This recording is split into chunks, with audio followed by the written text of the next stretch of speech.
Oke teman-teman, ini salah satu babak yang dimakan oleh Pak Chun.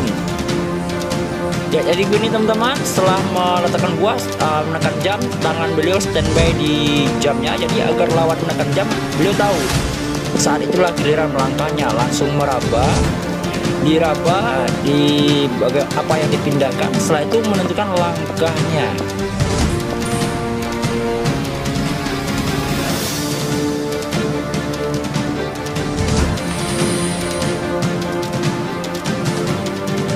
Jadi selain meraba teman-teman, jadi di pikiran Pak Chun ini sudah terbayang bagaimana bentuk bangunannya. Jadi itu akan memudahkan untuk menentukan langkah selanjutnya.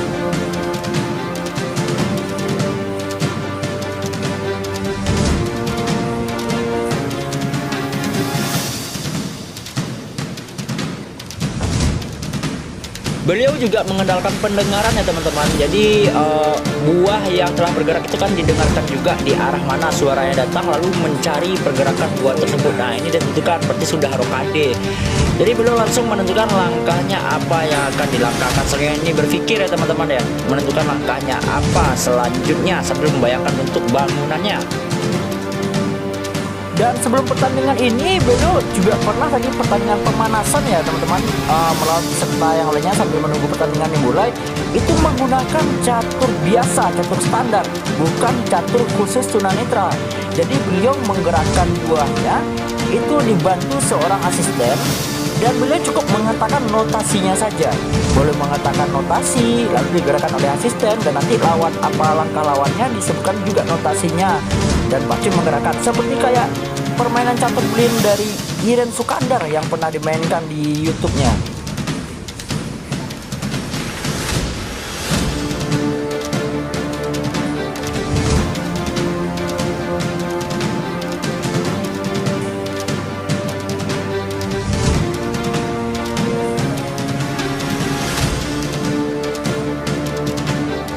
Dan sedikit informasi, ini kala pertama kalinya Pak Chun mendatangi Gor Haji Agus Salim untuk ikut sparring bersama teman-teman kita di kejuaraan umum ya. Jadi sebenarnya untuk Pak Chun sendiri itu waktu 15 menit yang kita gunakan di turnamen ini itu sangat kurang sebenarnya teman-teman. Soalnya kenapa? Di saat lawan melangkah, itu Pak Chun harus meraba dulu, harus mencari apa dulu pergerakan lawannya. Biasanya Pak Chun itu bermain 25 menit ya teman-teman, itu paling cepat. Nah ini mainnya hanya 15 menit, tapi beliau bisa ya, walaupun keteteran kadang di babak akhir teman-teman kalau udah kritis waktu.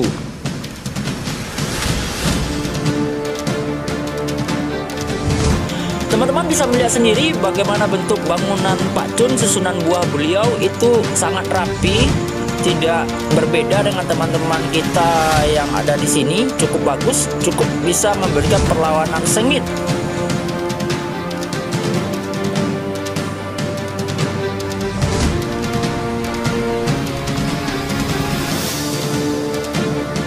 Ya, benteng Pak Chun itu sesuai teori langsung menguasai lajur E teman-teman.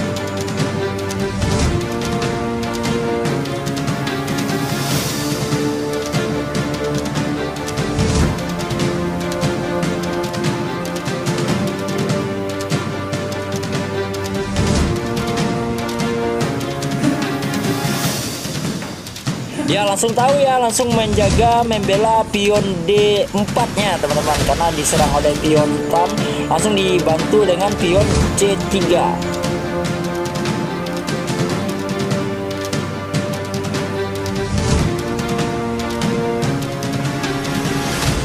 Ya setelah tahu pergerakannya, Pak Chun langsung melangkahkan buahnya, meletakkan gajahnya di petak C2. Nah bisa kita lihat Pak Chun langsung meraba ke arah suara yang digerakkan oleh lawannya. Jadi Pak Chun langsung tahu berarti di arah kiri lawannya, berarti pion yang bergerak adalah pion di G7.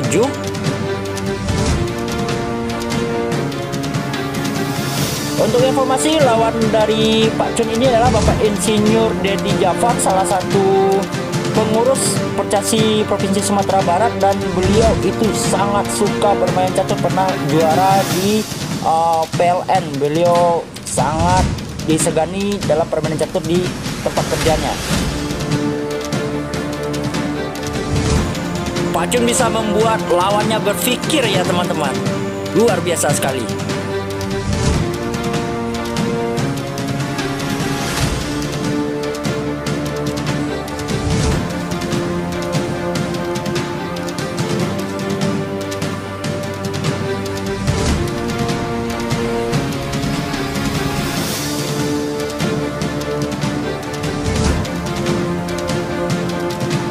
Dan bagi teman-teman yang sudah melihat video saya sebelum ini, sudah saya jelaskan bagaimana struktur dari catur khusus tunanetra.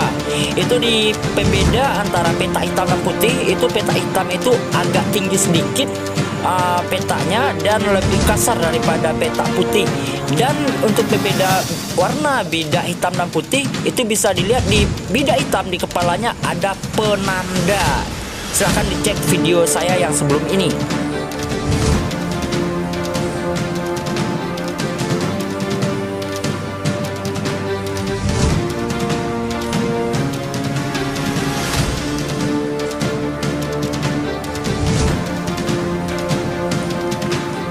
Ya, Pak Chan sudah menemukan bidak apa yang telah dijalankan lawan tadi, dan sepertinya mulai berpikir untuk melakukan langkah apa yang terbaik.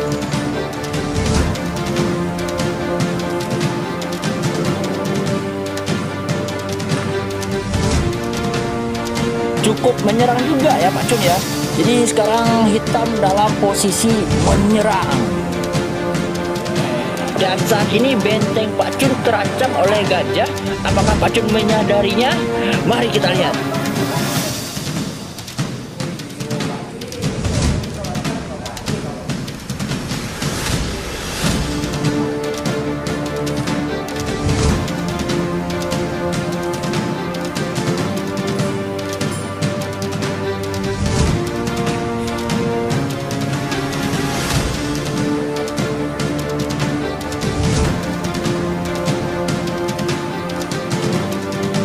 Ya, seperti dugaan kita, Pak Cun langsung tahu kalau bentengnya terancam oleh gajah dan langsung mengamankan bentengnya dengan cara mundur.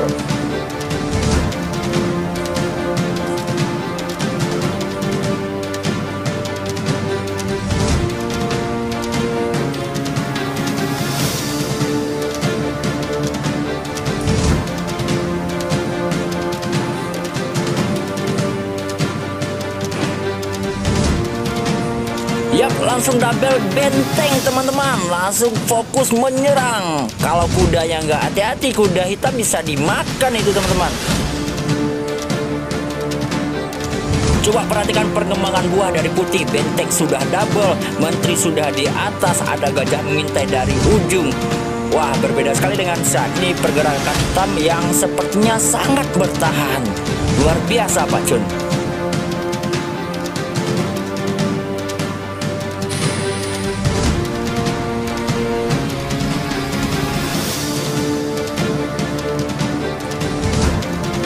Ya, Pak Cun mulai berpikir apa langkah terbaik yang akan dilakukan. Mari kita simak.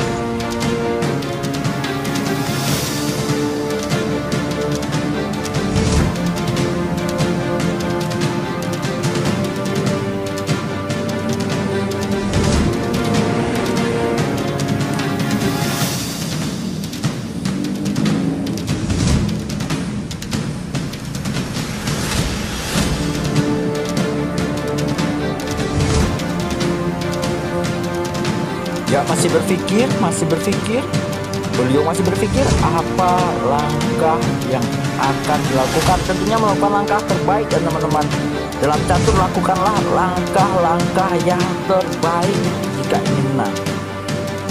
Karena di setiap pergerakan kita itu harus ada artinya. Yap, langsung melarikan kudanya. Takut kalau seandainya kuda dimakan, itu akan merusak susunan pion pertahanan raja. Dan sekaligus langsung menyerang, menambah serangan. Dan Bapak Insinyur Dede Jafar itu mulai berpikir agak sedikit lebih keras teman-teman. Apa langkah yang akan dilakukan melihat posisi hitam saat sekarang ini full bertahan? Apa langkah yang akan dilakukan untuk setidaknya menetralkan buah? sepertinya hitam akan menggerakkan menteri sepertinya. Ya, menteri, mereka menteri. Kita lihat apa jawaban dari Pak Cun.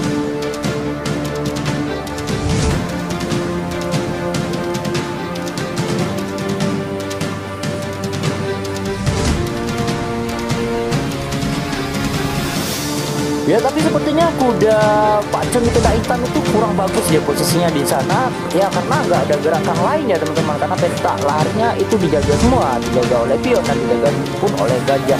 Dan kita nggak tahu apa tujuan Pak Cun meletakkan di sana. Mungkin ada serangan dadakan. Mari kita lihat.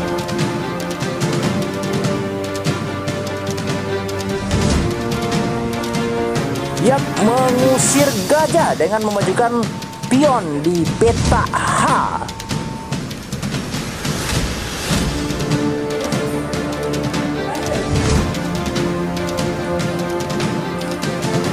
Dan Pak Cun itu kekurangan waktu ya teman-teman, 6 berbanding 11 menit. Apakah beliau bisa?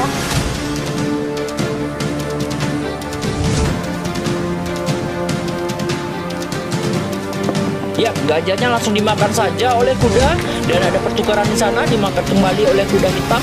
Dan sepertinya mungkin Pak Cun akan memakan dengan gajahnya teman-teman. Mari kita lihat.